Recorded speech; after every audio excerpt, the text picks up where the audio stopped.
Hello दोस्तों, आप सभी का मेरे यूट्यूब चैनल पर स्वागत है। अगर अभी तक आप हमारे चैनल को सब्सक्राइब नहीं किए हैं तो सब्सक्राइब कर लें ताकि अपकमिंग वीडियो की नोटिफिकेशन आपको मिलती रहे। इस चैनल के माध्यम से जो बिहार विशेष भूमि सर्वेक्षण चल रहा है उसे जो भी अपडेट निकल के आ रही है आप लोग को रूबरू कराया जा रहा है। आज के वीडियो में जो भी क्वेश्चन सेशन आप लोग का रह रहा है, जो भी क्वेश्चन आप लोगों ने किया है उससे संबंधित मेरे को एक वीडियो मिला न्यूज़ के माध्यम से, जो कि मैं आप लोगों के सामने प्रस्तुत कर रहा हूँ। आइए इसे हम लोग देखते हैं। इसमें सारे क्वेश्चन जो हैं आपके लैंड से संबंधित क्लियर होंगे। बाकी जो क्वेश्चन रह जाएंगे मैं अलग से अपना सेशन चलाऊंगा, लेकिन कुछ चीजें हैं निकल के आई, उसे आप लोग एक बार समझ लो।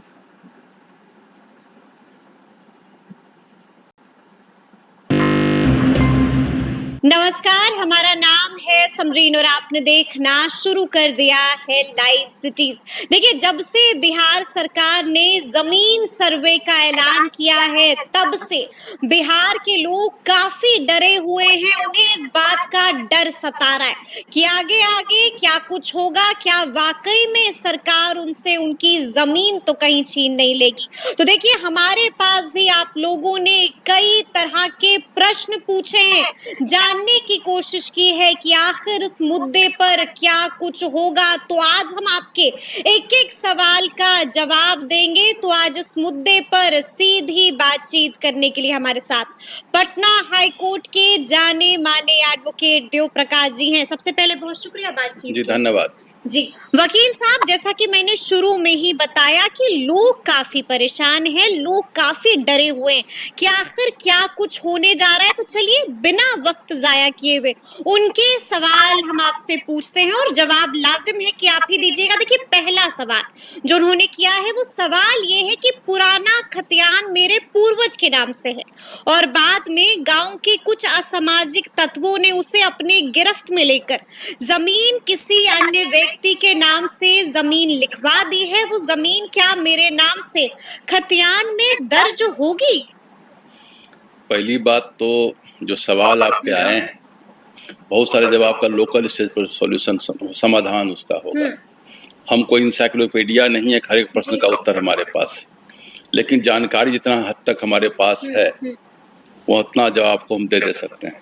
बहुत सारी समस्याओं जो इंडिविजुअल समस्याएं उनका निदान वहीं जो काउंसलिंग सेंटर लग रहा है ब्लॉक में वहीं पर निदान होगा। अधिकतर समस्याओं का निदान सर्वे 2024 में कर दिया गया है।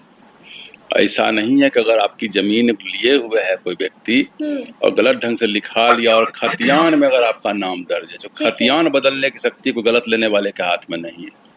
अगर किसी ने गलत ढंग जमीन में क्या होता है रजिस्ट्री करा ले, कहीं से ले लेकिन जिसको टाइटल वर्ड कहते हैं या हिंदी में अधिकारिता कहते हैं, टाइटल उसी को कहते हैं कि अगर जमीन जहां से आपको आई है, चाहे आपने परचेज किया या विरासत में मिला या दान में मिला या गिफ्ट में मिला, वो देने वाले के पास उसकी शक्ति थी कि नहीं, उसका अधिकार था कि नहीं। अगर उसने गलत ढंग से लिया और आपकी जमीन आप कह रहे हैं हमने किसी को नहीं दी है, तो खतियान में आपके पूर्वज का ही नाम दर्ज होगा। नाम दर्ज होगा। अगर उसने कहीं से कबाला करा लिया और जमाबंदी भी करा लिया तो इस बात को आप DCLR के यहाँ जा करके पेश करिएगा, अपील करिएगा। नहीं होगा तो सिविल कोर्ट से आपका निर्णय होगा। लेकिन जमीन अगर आपकी है तो खतियान बदलने की शक्ति उनकी नहीं होगी। खतियान में आपके पूर्वज का नाम ही होगा और जमीन कहाँ ट्रांसफर हुई, किसने ट्रांसफर किया और जिसने ट्रांसफर किया उसको अधिकार था कि नहीं था। अगर नहीं अधिकार था और जो आप बोल रहे हैं वो सही है तो किसी हालत में जमीन आपकी नहीं जाएगी। थोड़ी दिक्कत होगी, थोड़ा लड़ना पड़ेगा, लेकिन वीर भोग्या वसुंधरा वाली कहानी है।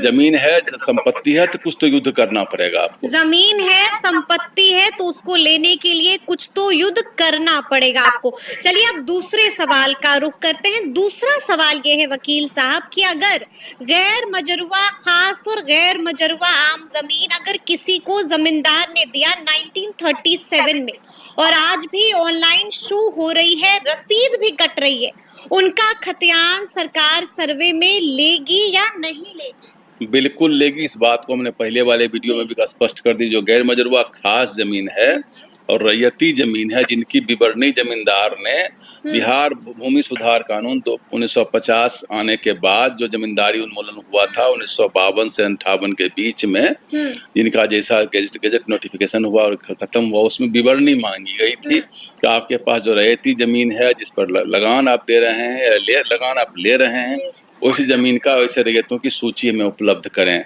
उसमें बकास जमीन जो कहा उसकी भी सूची उन्होंने मांगा गया था। अगर आपका कहीं नाम उसमें दर्ज है रैयती में और लगान भी आप दे रहे हैं तो बिल्कुल है कि आप ही का जमीन रहेगा, आप ही की जमीन वो रहेगी। देखिए अगला प्रश्न भी है, साफ साफ इसमें कहा गया है कि जिसका हाईकोर्ट में मामला चल रहा है वैसी जमीन का क्या होगा? मामला चल रहा है और उसमें कोई इंट्रीम ऑर्डर नहीं है। या हाईकोर्ट गया होगा तो पहले नीचे वाले सिविल कोर्ट से हो चुका होगा। एज ऑन डेट जो स्टेटस है, और हाईकोर्ट का कोई भी इंट्रीम ऑर्डर नहीं है, तो आज का जो स्टेटस है वही दर्ज होगा।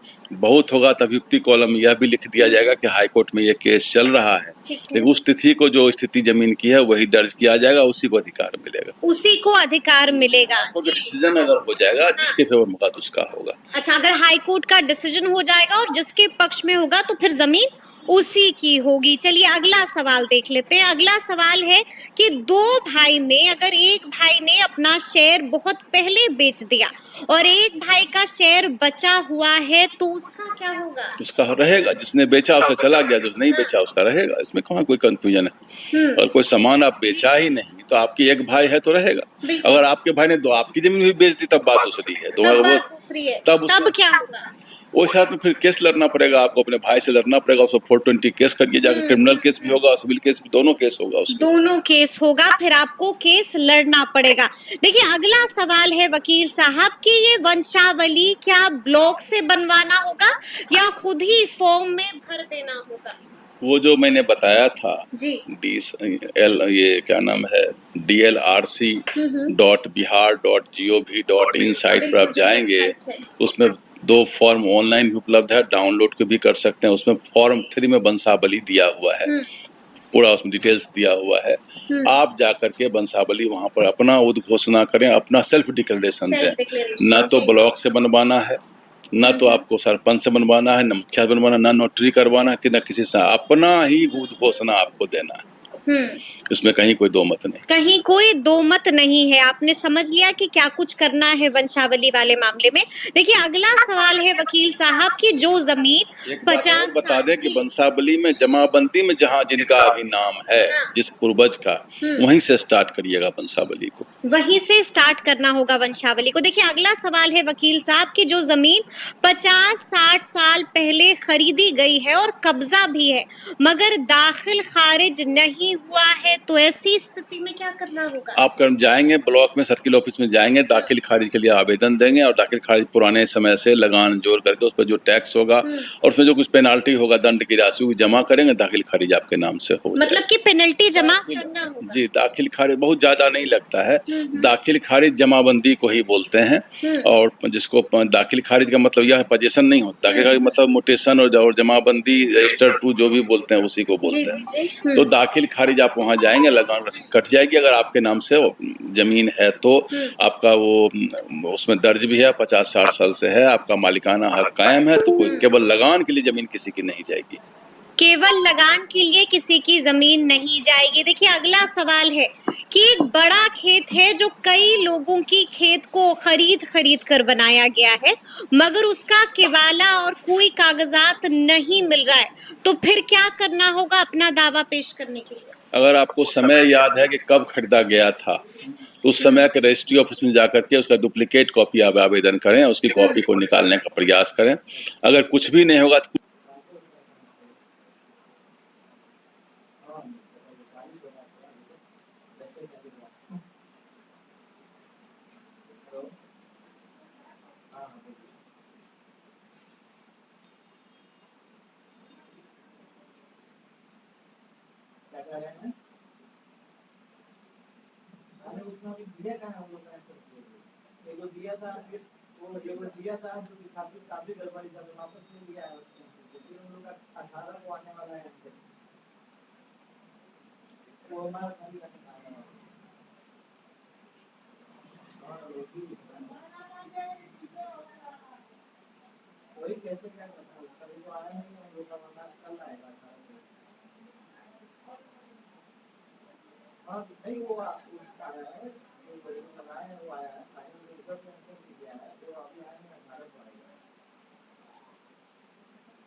कुछ तो डॉक्यूमेंट निकालना चाहिए, क्योंकि जब जमीन खरीदी गई 50-60 वर्ष पहले, तो या तो जमीन पर कब्जा होगा आपका। अगर आपका कब्जा भी कायम है 50-60 साल से, उसको जोतते आप आ रहे हैं, कोई पेपर आपका नहीं है, तो खतियान में देखिए, फिर जिस समय ट्रांसफर हुआ होगा रजिस्टर में, यहाँ पर रजिस्ट्री ऑफिस, उस पेपर को निकालने का प्रयास करिए। अगर कुछ भी पेपर नहीं है तो, और पोजीशन है और आपने परचेज किया, कुछ न कुछ कहीं न कहीं आपको सबूत मिल जाएगा, उसको दिखाइए, जमीन आपकी हो जाएगी। कहीं ना कहीं कोई ना कोई सबूत मिल जाएगा और उसके बाद ये जमीन आपकी हो जाएगी। देखिए, अगला प्रश्न है वकील साहब कि जिसके पास कोई पेपर भी नहीं है, कोई डॉक्यूमेंट नहीं है, कोई कागजात नहीं है, उनका क्या होगा? क्या उनसे उनकी जमीन छीन ली जाएगी? जमीन उनके कब्जे में है, पेपर नहीं है। पेपर नहीं है, जमीन कब्जे में है।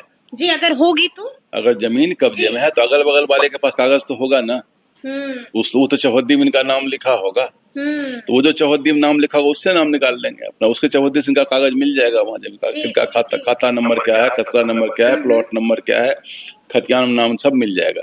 आपको इनका कागज नहीं, अगल बगल वाले कागज तो होगा, अगल बगल वाले के पास कागज। और इन्हीं सब समस्याओं को दूर करने के लिए विशेष सर्वे हो रहा है 2024, जो सैटेलाइट से ही फोटोग्राफी हो रही है और आपको अमीन के द्वारा ईटीएस मशीन से भी की जा रही है, और दोनों को कोलेट भी किया जाएगा, मिलान भी किया जाएगा। मिलान करने के बाद जो बनेगा, अब तो सर्वर पर सारा डाटा रहेगा, तो अब कहीं ऑफिस में कहीं आग लग जाए, पानी में डूब जाए, उससे किसी का कोई जमीन का रिकॉर्ड नहीं जाएगा। थोड़ा आप लोग सरकार की थोड़ा मदद करिए ताकि आपकी जमीन का जमाबंदी वहां बन जाए। चलिए, सरकार की थोड़ी सी मदद आप लोगों को करनी होगी। देखिए, अगला प्रश्न है वकील साहब कि क्या सभी जमीन का एक ही फॉर्म भरना होगा? नहीं, एक फॉर्म में एड ऑन करके दिया हुआ है, उसमें से एक आप भर देंगे, प्लॉट नंबर, खाता नंबर, खसरा नंबर, मौजा जो भी आप भरेंगे, फिर लिखता है एड ऑन। एड ऑन जब आप ऐड करेंगे उसमें तो आपको लगेगा कुछ नहीं खुला, लेकिन आप नीचे जाएंगे तो उसी डाटा में फिर दोबारा आप भरेंगे। इस ढंग से अपना भरते चले जाइए। जब एड ऑन उसमें दिया हुआ है कॉलम, एड ऑन जैसे आप करेंगे अपना डाटा भरते चले जाइए, एक नहीं एक ही फॉर्म में सारा आप भर दीजिए। चलिए, ये बड़ी बात है कि एक ही फॉर्म में तमाम डेटा जो है वो आपको भर देना है, तमाम डिटेल्स डाल देनी है। फॉर्म 2 है, घोषणा पत्र का फॉर्म 2 है वहां पर, तो हिंदी में पत्र 2 भी पत्र 2 कहते हैं। चलिए, अब अगला सवाल देख लेते हैं। देखिए, अगला सवाल है, कोई गांव में जमीन हो या खेत हो, 40-50 साल से कागज गुम हो गया है, किसी और ने कब्जा बनाकर कब्जा कर लिया है, उसका क्या होगा?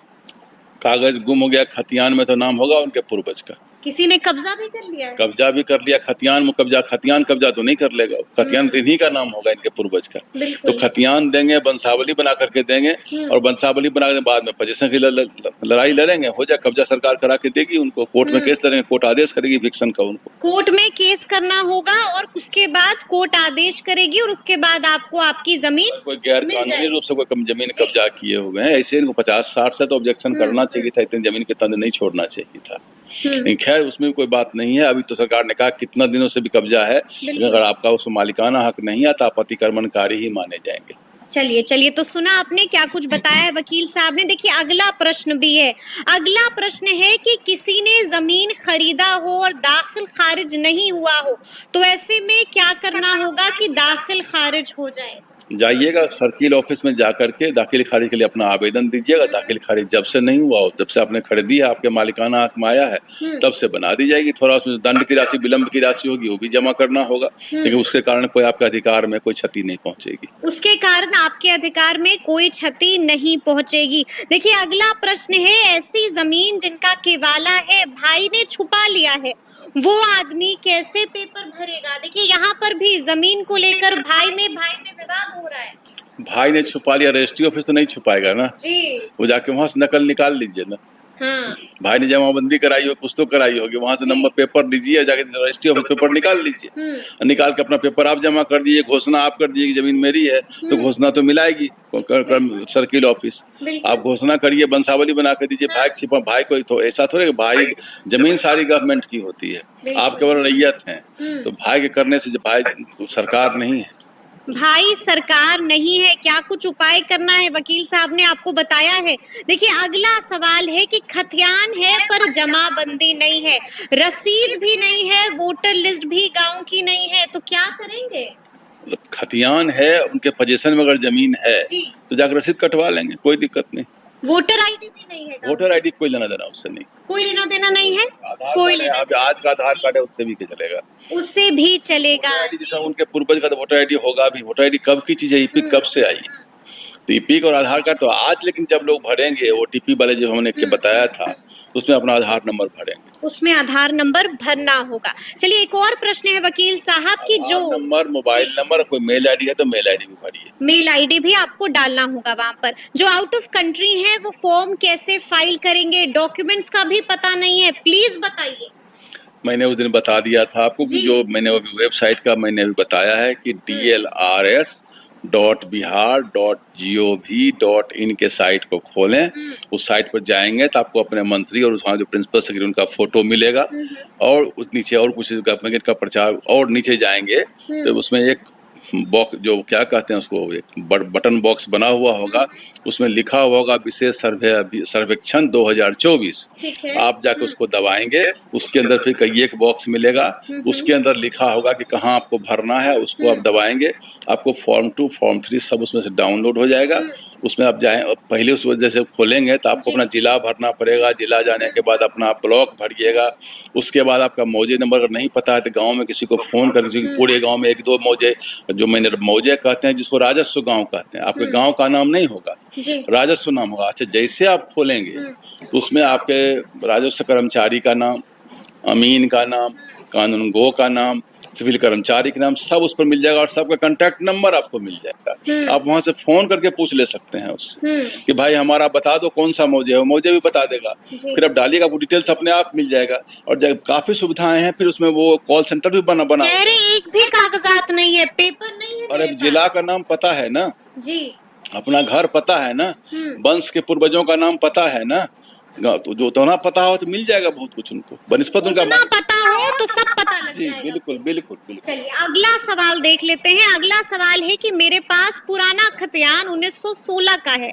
खतियान मेरे दादाजी के नाम से है। 1980 में जब सर्वे हुआ था तो किसी दूसरे के नाम से चला गया, आज तक नहीं मिला है, क्या होगा?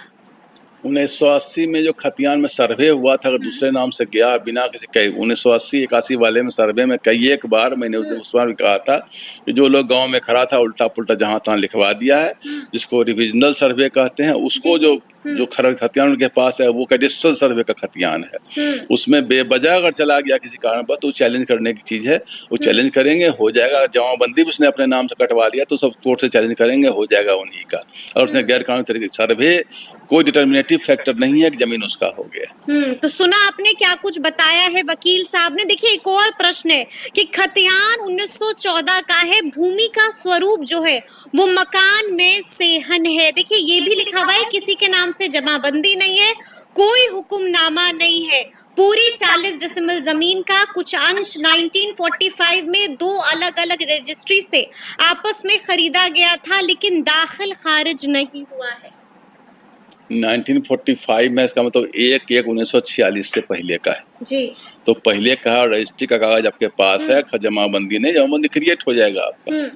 पीछे से पेनाल्टी लगेगी, लगान का पैसा दीजिएगा, हो जाएगा। मैंने कहा 1/1/1946 से पहले जो भी हुक्मनामा नहीं, तो रजिस्ट्री उनके पास है ना, तो रजिस्ट्री है तो हो जाएगा। मैंने तीनों ऑप्शन कहा था, रजिस्ट्री है तो हो जाएगा जी। चलिए रजिस्ट्री है तो आपका काम हो जाएगा। एक आखिरी सवाल है वकील साहब कि बेलगान जमीन की रसीद कैसे कटेगी?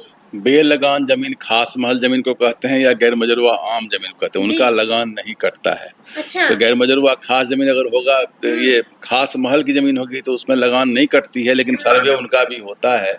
तो उस केस में क्या होता है, वो लगान नहीं कटेगी लेकिन उनका लीज कुछ होगा, लीज पट्टा कुछ बना हुआ होगा, लीज पट्टा से मालिकाना उनका होगा बना हुआ उसके ऊपर, या बना होगा कंटिन्यू कर रहा होगा उसके ऊपर, या गैर मजरूआ आम जमीन होगा जो जमीन सही माने में जमीन लगान उसी की नहीं कटती है जो सरकार की जमीन होती है, या सरकार जो अपनी को लीज करता है उसी की लगान नहीं कटती है। लगान नहीं कटती है इसका मतलब जमीन उनकी नहीं होनी चाहिए। अगर लगान अगर कटती ही नहीं है उस जमीन की, रहती भी नहीं है उसके ऊपर, तो ऐसी हालत में देखना पड़ेगा कि जमीन उनका है कि रोड की जमीन है कि नदी की जमीन है कि उनकी जमीन है या फिर सरकार की जमीन है। जी देखना तो फिर वैसी स्थिति में क्या होगा? वो स्थिति में वेरीफाई करना पड़ेगा, जाकर सत्यापित करावेंगे जमीन की लगान क्यों नहीं कट रही है। लगान कहीं अगर दूसरे किसी कारण से नहीं कट रही, लगान कट जाएगी। लेकिन लगान इस कारण से नहीं कट रही है, गैर मजरूआ आम जमीन है या खास महल की जमीन है, तो उसका अलग ट्रीटमेंट होगा। अलग ट्रीटमेंट मतलब खास महल जमीन है तो कोई दिक्कत नहीं, अगर लीज है तो लीज रिन्यूअल होगा उनके, अगर उन वंश के लोग हैं तो। लेकिन अगर जमीन गैर मजरूआ आम है और किसी को देने लायक जमीन नहीं है तो यानी कि सरकार की जमीन, और जमीन पर काबिज है, प्रतिक्रमणकारी होगा, फिर अपना प्रूव करेंगे, जो उसको कहते हैं एडवर्स पोजीशन को प्रतिकूल अधिकार कहा जाता है। तो प्रतिकूल आधार को कहीं न कहीं से प्रूव करना पड़ता है, कितने दिनों से है, कितने से पक्का मकान बना हुआ है, इन चीजों को प्रूव करेंगे, देख करके कोर्ट आपको निर्णय देगी। बहुत हद तक बहुत दिनों से काबिज है तो कोर्ट प्राय प्रोटेक्ट करती है ऐसे केस में। चलिए तो सुना आपने क्या कुछ बताया है वकील साहब ने। देखिए तफसील से हम लोगों ने बातचीत की है और जो सवाल आपको परेशान आप लोगों ने इस वीडियो के माध्यम से देखा, जो भी मुख्य आप लोगों के प्रश्न थे इस वीडियो के माध्यम से उसका सलूशन आप लोगों को मिला होगा। और जो भी इसके अलावा भी आपका जो भी कमेंट होगा आप कमेंट में बॉक्स में डालें और उसका जवाब आप लोग को दिया जाएगा। ये न्यूज़ के माध्यम से कुछ चीज़ें निकल के आया था जिसे मैं आप लोगों के सामने प्रस्तुत किया हूँ।